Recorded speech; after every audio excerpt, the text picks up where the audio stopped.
Now to get some more insight, joining me on the line is Roland, online columnist from Sonoma. Alan, how do you look at this state of affairs, what's going on in the U.S.? How do you evaluate the situation? Thank you for having me on. Sure. Let's put it this way. This is a slow build-up from Wall Street to Washington. October 7th is the big planned Washington occupation. So this is sort of like a prelude. And what's really happening is this. The people are starting to demand the truth. Our unemployment rate is not the government labor board's 9.1, which doesn't even count people who've been unemployed after 6 months. The unemployment rate is probably closer to 25%. That in itself is pretty awesome. And then we have the fact that the cost of living, inflation is not even been, core prices and inflation, food and energy are not even being counted. This all started in the Bill Clinton administration and has accelerated. The people have been bamboozled, and they're finally suffering enough, so they want to do something about it. Then we have people like Michael Moore and others who are jumping on this bandwagon. But this is just the start. And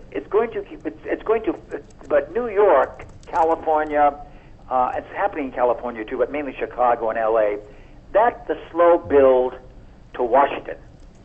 So this is for real. Now, yes, there's a lot of hype about it, and the mainstream media has tried to squash it, but it can't do it. Because, quite honestly, 44% of Americans now get most of their news from the Internet, not from mainstream media.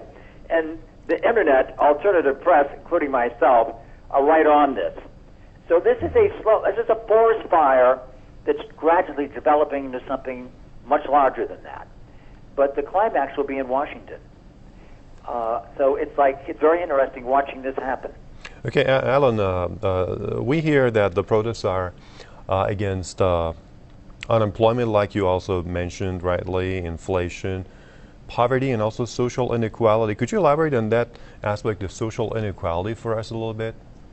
Well, civil rights, social inequality. Social inequality, you well advertised that the rich are getting richer and the poor are getting more poor. And that's where the unemployment comes in. Mm-hmm. And of course, that's where Wall Street comes into, because Wall Street has always been about greed. But we can't blame Wall Street, because that's, quite honestly, it's always been that way. However, we can blame Washington, because it was in the late 1990s that Bill Clinton did away with the Glass-Steagall Act, and actually banks, who literally were lending money to the people and on credit, etc., basically could become investment houses.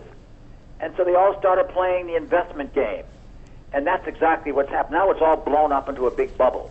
What's happening now is that Washington is not applying its pressure to the job situation. What it wants to do is create more money by keeping interest rates low so that people will borrow. And in other words, reinflate the same bubble that burst in 2008. That's not going to happen because people don't have money. But the banks are not basically lending out money either. So it's a no-win situation.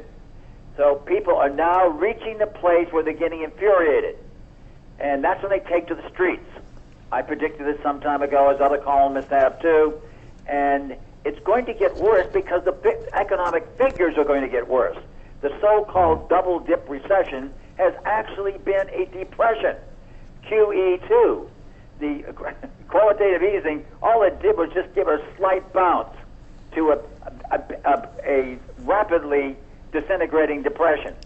We are now really in that. And the fact that the European Union is also joining us in that